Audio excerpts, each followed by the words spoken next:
بسم الله الرحمن الرحيم السلام عليكم ورحمة الله تعالى وبركاته وعلى ورقة صاحب يوم من البادوني ذا كجوكتان waxaad ku soo dhawaataan wararkii ugu dambeeyay caalamka qodobada barnaamijka ku daawad doontaan waxa kamid ah Mareykanka iyo dawladda wadanka Iran oo qarka u saaran heshiis in ay gaaraan hadaba heshiiskaasi muxuu yahay barnaamijka ku soo qaadan doona hadii la ka dhigo xisbiga madaxweynaha wadanka Mareykanka ka soo jeeda ee la yiraahdo jamhuurigana xaalad ayaa laga soo wiranaya waxa qarka u saaran xilka qaadis in lagu sameeyo taliyaha xogayaha difaaca dawladda wadanka Mareykanka barnaamijka ku soo qaadan doona hadii la ka dhigo wadanka la yiraahdo Ukraine oo cunaqabateen iyo hanjabaad culus u jeedinaysa maamulka gumeystaha Israa'iil adduun waxa kale oo barnaamijka ku soo qaadan doona hadii la ka dhigo oo iyadana qodobada kamid ah wararkii ugu dambeeyay ee dagaalada ka soconaya wadanka Lebanon qaar kamid ah warbaahinta dawladda wadanka Iran wararka ay qoreen iyo guud ahaan qodobada ugu muhiimsan ee dawladda wadanka Mareykanka iyo Iran hadda ka wada hadlayaan ayaanu barnaamijka ku soo qaadan doona qodobo kale aad u xiiso badan oo gobolka iyo guud ahaan caalamka ku saabsan ayaa barnaamijkan kamid ah mogaanina dhamayso barnaamijka oo muuqaalka aragtidaada ka dhiiba fadlan haddii ay tahay markii kugu horeysay kanaalka subscribe si la wadaag saaxiibadaada oo muuqaalka aragtidaada ka dhiiba guuleysta markale waxa aan ku hormarnay markii ugu horeysa sida ay warinayso warbaahinta la yiraahdo CNN dawladda wadanka Mareykanka laga leeyahay daha gadaashiisa ayaa waxa ka soconaya wada hadallo culus oo u dhaxeeya dawladda wadanka Mareykanka iyo sidoo kale jamhuuriyadda Islaamiga ah ee Iran inkastoo wada hadallada u badan yihiin dokumentiyo iyo waraaqado la isdhaafsanayo hawaani jirin wufuud isar fadhida haddana waxa la wiranayaa horumar wanaagsan in la sameeyay sida ay wiranayso warbaahinta la yiraahdo CNN ee dawladda wadanka Mareykanka ay leedahay waxba qodobada wada hadallada laga sameeyay ilaa iyo hadda macda maxaa yeelay Lebanon dagaalkii ayaa ka socda Mareykanka Iran go'doominayo ugu daray marka waxa la isleeyahay dawladda wadanka Mareykanka waxba Iran ku qanacday oo la leeyahay horumar ayaa jir ayaa ilaa iyo hadda la isweydiinaya laakiin sida kale ila diblomaasiyadeed ay soo xiganaysaayee telefishinka la yiraahdo CNN waxay leedahay waxa jirto waxyaabo badan oo si wanaagsan la isuga fahmay laakiin aan ilaa iyo hadda loo soo bandhigin in laga sii dayo warbaahinta ama bal la ogaado inta badan aqalka cad ee wadanka Mareykanka laga maamulo Donald Trump iyo qaar kamid ah saaxiibadiisa waliba ragga xafiiska ka shaqeynaya oo aad u kooban ayaa la wiranaya xogtii inay la wadaageen madaxweyne ku xigeenka Witkoff iyo Kushner ayana kamid ah dadka sida cajiibka ah xogtaasi uga socda warbaahintana waa laga daa ilaa iyo hadda waxba sida rasmiga looga heshiiyay laakiin CNN waxay leedahay waxba ugu badan ee Ismail ay waxa kamid ah gacanka Hormuz in dib loo furo gacanka Hormuz in dib loo furana Iran iskama ay ogolaan dabcan waxa jirto waxba dawladda wadanka Mareykanka ay qarsanayso laakiin si dhab loo ogolaaday wada hadalladii guud ahaanba hadda sida dhabta ah oo wufuud isar fadhida ma jirto laakiin Islamabad ayaa ku dadaalaysa in labada dhinac loo kala dabqaado maalmo ka hor wasiirka arrimaha dibadda jamhuuriyadda Islaamiga ah ee Iran Mudane Abbas Araghchi ayaa booqday wadanka Pakistan waxaana uu geeyay faylka dawladda wadanka Iran Mareykanku isaguna wufuud ayuu soo diray sidoo kale waxa la leeyahay Pakistan ayaa la wadaageen laakiin arintan waxa markaas ay fariimaha la isdhaafsanayo waxa kaalin muhiim ah ka ciyaaraya safaaradaha dawladda wadanka Mareykanka iyo wadanka Iran ay ku leeyihiin marka magaalada la yiraahdo Islamabad ee caasimada wadanka Pakistan labada danjire ee Mareykanka iyo marka Iran ayaa iyaguna si firfircoon ugu jira hawsha waxaana inta badan fariimaha la wadaagaya iyaga inkastoo warbaahinta si weyn arintan looga daboolayo dhinaca kale xisbiga jamhuuriga ee madaxweynaha wadanka Mareykanka Donald Trump uu ka tirsan yahay ayaa waxa la leeyahay waxa halis ku jira in xilka qaadis ay ku sameeyaan xogayaha arrimaha markaas difaaca dawladda wadanka Mareykanka Hegseth ninka la yiraahdo waxana ay sheegeen in tilaabooyinku Hegseth uu qaaday ay kuwa aad u fashilan isla markaana taliska Mareykanka guul darab baahsan uu horseeday waxay sheegeen mas'uuliyiinta ugu sarsareeyay xisbiga jamhuuriga waliba baarlamaanka ama kongareeska wadanka Mareykanka si degdeg ah in ay talada ku dhaafin doonaan hadii golaha la keeno kadana Hegseth waxayna ku eedeynayaan hogaamintiisa oo ah mid aad u liidata iyo sidoo kale in taliyaal badan oo ay kamid yihiin taliyii ciidanka dhulka ee wadanka Mareykanka Randy George iyo sidoo kale taliyii ciidanka badda John Fillman ninka la yiraahdo labada mas'uul in xilka qaadis lagu sameeyay waxay ku tilmaameen ninkan tan markii uu yimid waxda gaashaandhig ee wadanka Mareykanka in dhibaato culus ay kala kulmeen generaalada iyo sidoo kale khubarada ciidanka dawladda wadanka Mareykanka sidaasina waxa warinaya wargeyska la yiraahdo The Hill ee ka soo baxa wadanka Mareykanka Hegseth ayaa si weyn looga dhaleecay guuldaradii ciidanka wadanka Mareykanka ay kala kulmeen dagaalkii bariga dhexe Mareykanka iyo Israel ay ku qaadeen wadanka Iran waxa kale intaas ka daran ninkan generaal walba iyo cid walba oo isqabta xilka ayuu ka qaadaya kuwana waxa uu ka codsaday in ay galaan xilligii howlgabka inkastoo la leeyahay dhowr sano ayaa u harsaneed marka Hegseth waxa la leeyahay xaaladiisu ma wanaagsana waxaana qarka u saaray xilka qaadis lagu sameeyo ama xitaa madaxweyne Donald Trump lagu yiro xilka si degdeg ah uga qaata hadii kale adiga iyo isaguba waad israaci doontaan marka waxaa leeyahay arrintaasna si weyn ayaa looga welwel qabaa laakiin waan arkaynaa waxay kusoo kordho hagaag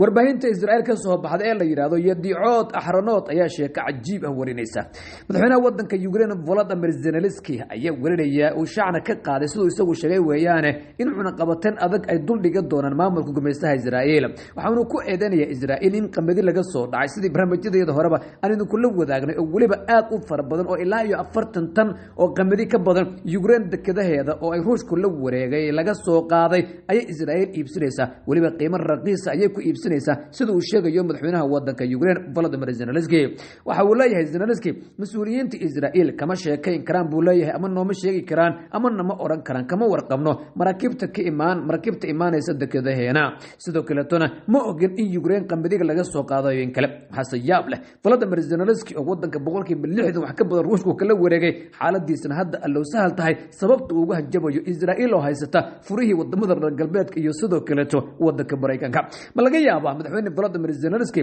hadalkan inuu eensado oo Israa'iil ay u istaagto inay ka joojiso taageerada wadamada reer galbeedku ay siinayaan wadanka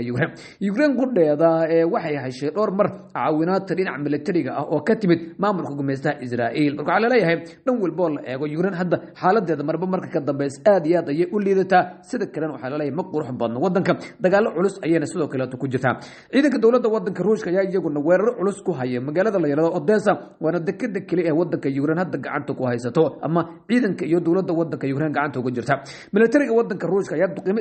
isdaba joog ah ku hay dekadaas waxay u badan tahay in gacanta Ruushku ay ku dhacdo maraakiib dagaal oo aad u culus oo dawladda wadanka Ruushku ay leedahay sidoo kale la wiranaya in halkaas ay ku wajahayihiin si ugu dambeyntii dekadaas ay la wareegaan dekadaas hadda ma shaqeynayso maxaa yeelay ciidanka militariga wadanka Ruushka ayaa si weyn uga xaraaraysan marka waan arki doonaa insha Allah taala wixii ku soo kordhaa afayeenka wasaaradda arrimaha dibadda dawladda wadanka Qatar Majid Al-Ansari ayaa warbaahinta la hadlay ayaa waxa uu sheegay in dawladda Qatar ay si wanaagsan ugu dadaalayso kaalin firfircoon ay ka ciyaarayso wada hadallada dawladda wadanka Mareykanka iyo Iiraan u dhaxeeya saameynta dawladda Qatar aan ku leenahay buu leeyahay in wada hadalladaasi guriga gaaro waa mid aad u sareysa ayuu yiri dawladda wadanka Qatar saameynteeda ayay leedahay waxa kale mas'uuliyad naga saaran tahay buu leeyahay Majid Al-Ansari guud ahaan amniga mandaqada sida uu warinayo telefishinka Al Jazeera waxa dhinaca kalena kanaalka 12aad ee maamulka gumeystaha Israa'iil ayaa warinayay isaga oo markaas soo xiganaya ila xafiiska Netanyahu laga soo xiganayo wuxuu leeyahay Donald Trump ayaana ka jawaabin baa la leeyahay sidii la rabay aanay uga jawaabin hanjabaad xogaga reer Lebanon marka ama weerarada reer Lebanon ay ku qaadeen dhinaca iyo maamulka gumeystaha Israa'iil tanina waxay keenaysaa sida la leeyahay muran iyo kalsooni darro weyn oo u dhaxaysa Netanyahu iyo markaas Donald Trump Netanyahu ayaa si weyn u jeclaan lahaa in Donald Trump weerar ku qaado xogaga reer Lebanon waxa isagana uu gaarsay sida la leeyahay maadaama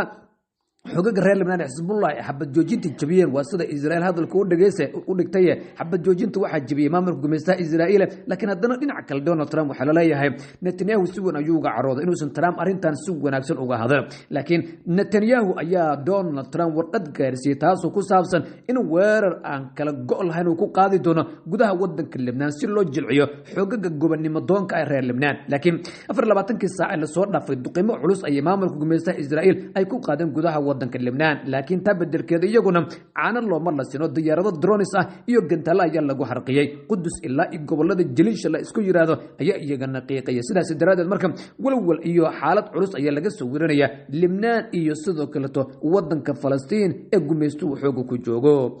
dhinaca kale intaanan sii dhaafin afayeenka wasaaradda arrimaha dibadda dawladda wadanka Masar ayaa ugu yeeray Pakistan uguna mahad celiyay kaalinta ay ka qaadanayso mantiqada gobolka in nabad laga helo waxa uu ku tilmaamay Pakistan inay tahay dawlad aad u wanaagsan isla markaana mas'uuliyad badan iska saartay in marka culayska aad loo yarayo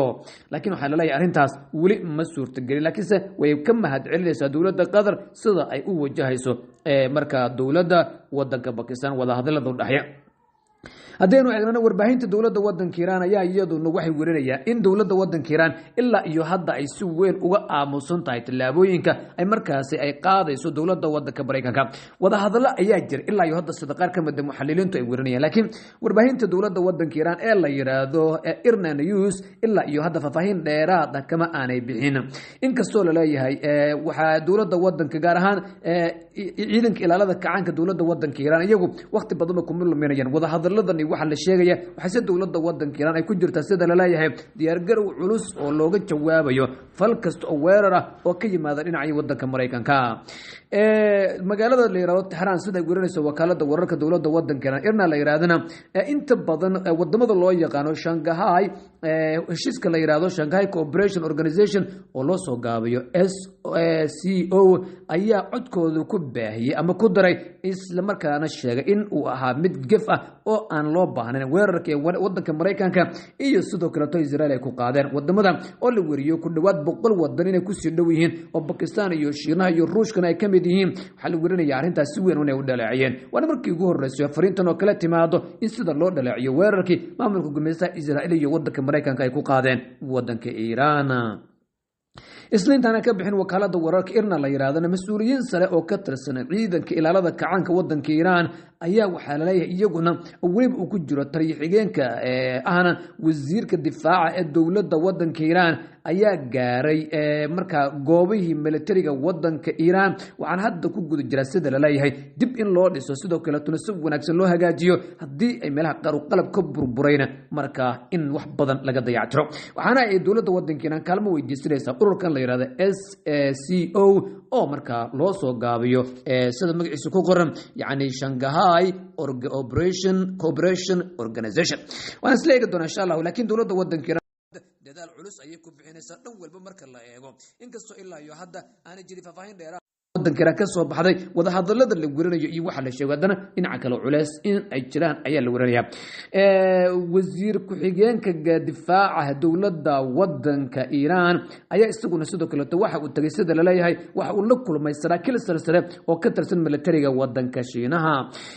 saraakiisha Shiinaha iyo kuwa dowladda wadanka Iran ayaa ka wada hadlay waliba General Reza Talajin la yiraahdo oo sarkaal sare ah oo markaa taliyo wasiir ku xigeenka wasaaradda gaashaandhigga dowladda wadanka Iran ahna markaas mas'uul sare oo ka tirsan ilaalada kacaanka wadanka Iran ayaa kulamo degdeg ah la qaatay mas'uuliyiinta ugu sarreeysa wadanka Shiinaha gaar ahaan ciidanka militariga waxaana laga arreysanayaa sida la leeyahay sidii dowladda wadanka Shiinaha codsiga dowladda wadanka Iran iyo hadii ay jiraan waxyaabo kale oo muhiim ah ay markaas Iran looga taageero lahaa inkastoo la leeyahay dowladda wadanka Shiinaha waxay bixinayso hub iyo qaarkood kamid ah suurtagal ah in la soo mariyo wadanka la yiraahdo Kazakhstan in la soo mariyo ayay u badan tahay halkaas oo wasiirka difaaca dowladda wadanka Iran la leeyahay way door bidayaan ama wasaaradda difaaca dowladda wadanka Iran dhinaca kale